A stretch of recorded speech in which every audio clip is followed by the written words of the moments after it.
There is a lot of talk about the so-called new normal, mainly due to the drop in the number of deaths and hospitalizations from COVID across the country. Of course, the overwhelming need to work remotely is an unavoidable reality, and most companies have embraced this reality more or less, but it will certainly be at a higher level than it was before the pandemic.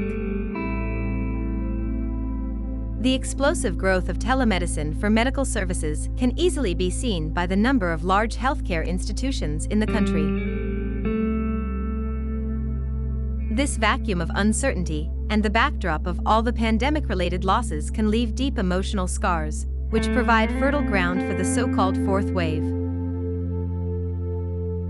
Some data indicate that it is possible to divide the consequences of the pandemic into 4 waves. The first wave refers to the direct burden on the health systems of all countries that urgently need to provide first aid to critically ill patients infected with COVID-19. The second wave is that, due to the need to reallocate funds to deal with the pandemic, the resources used in other areas of healthcare for acute clinical illnesses have decreased.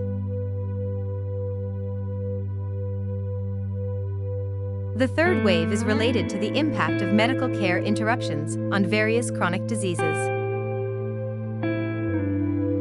The fourth wave includes an increase in mental disorders and psychological trauma caused directly by the infection or its secondary consequences.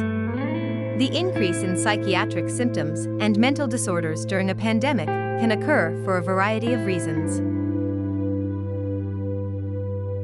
Among them, we can highlight the direct role of the virus in the central nervous system, the traumatic experience related to the infection or death of people close to the pandemic, the economic consequences of social distancing or daily work or emotional relationships, and, finally, the interruption of treatment due to access difficulties.